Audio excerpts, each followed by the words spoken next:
Hello everybody, this is Guy McPherson and I'm going to be having a conversation with him today about climate change and everything related. Thanks, Dillon Thompson. I'm looking forward to this relatively brief and informal conversation. As am I.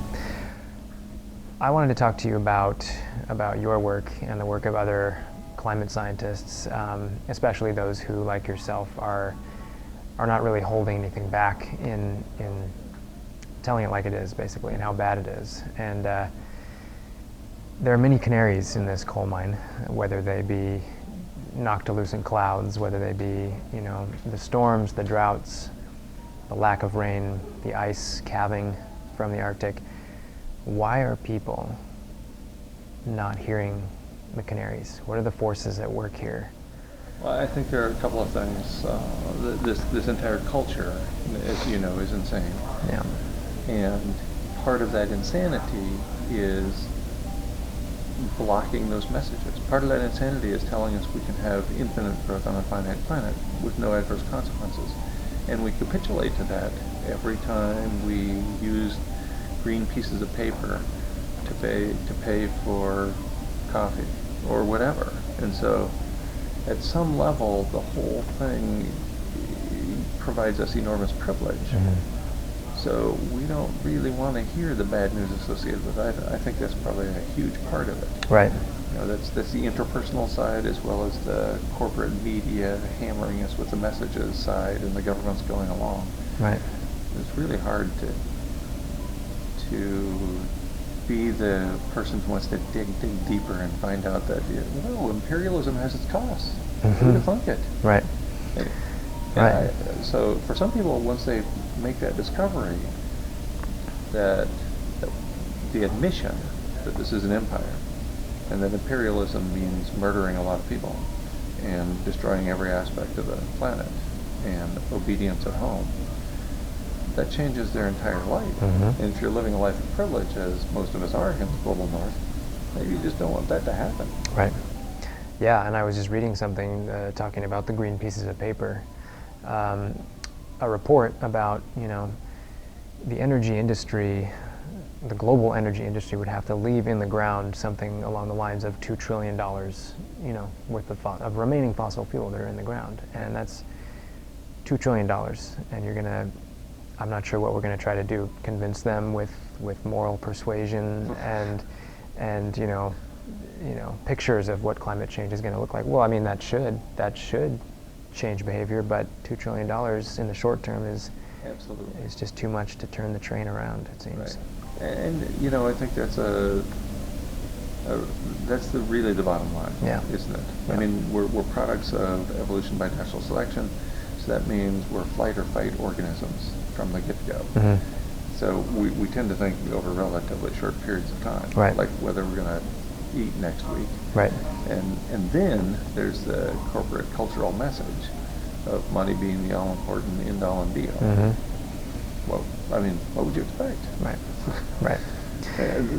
I think the bottom line, at least the way I've been saying it for a few years, is when greed is your only god, sociopaths assume control. Mm-hmm. And we just chase the money and stay on that hamster wheel. Yep.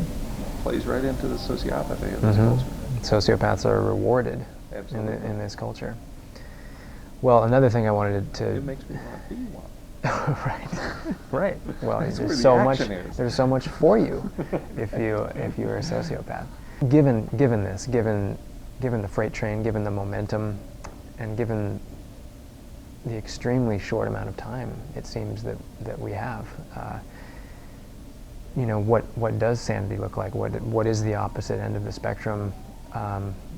For those of us who don't want to be sociopaths and don't want to have anything to do with that app, what do we do? And as you know, I'm myself and the people I work with are of the mind that undermining this system is pretty much the only thing that humans can do at this point.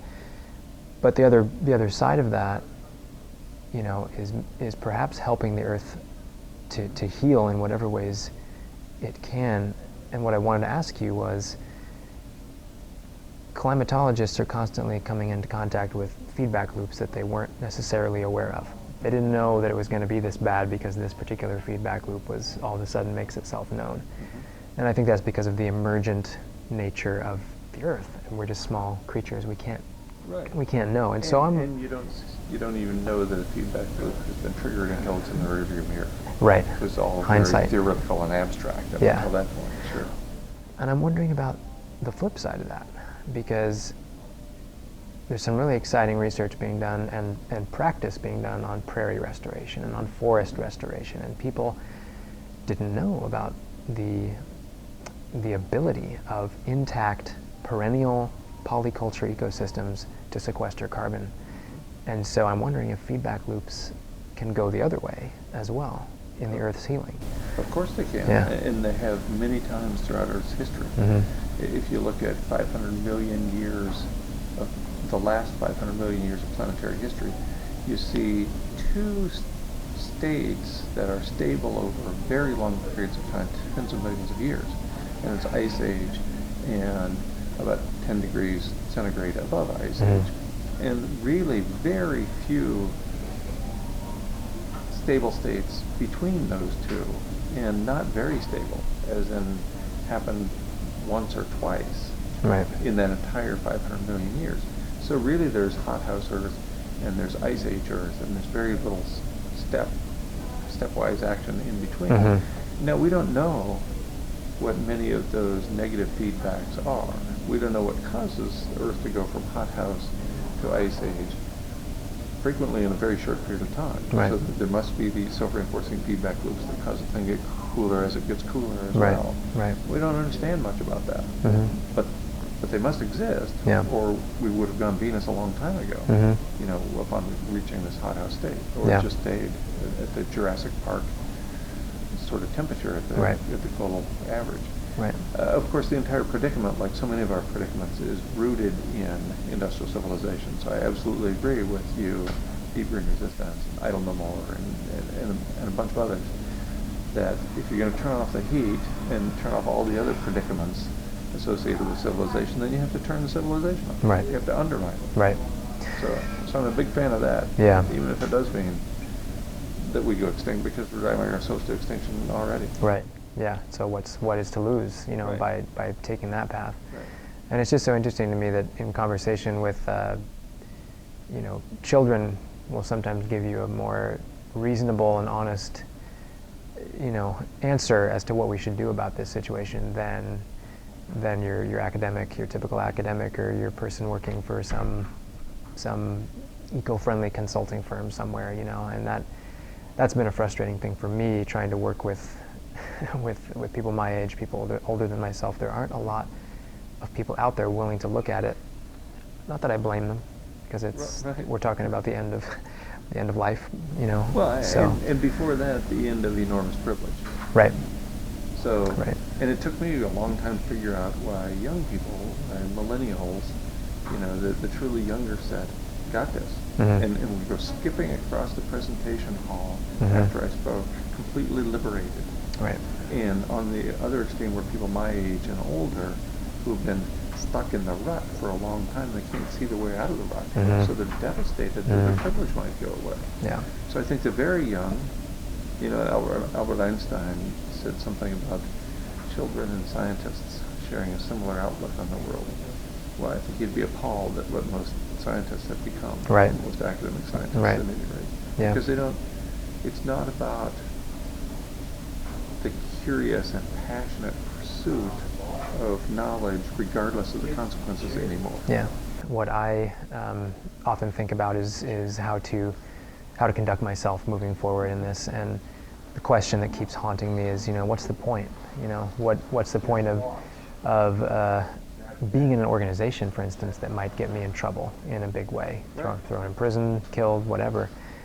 And I go back to that sort of emergent aspect of the world. You know, it's one thing that gives me more hope than anything is, let's say you're sitting in a room looking at a window and the rain is coming down and you have water droplets going down the window.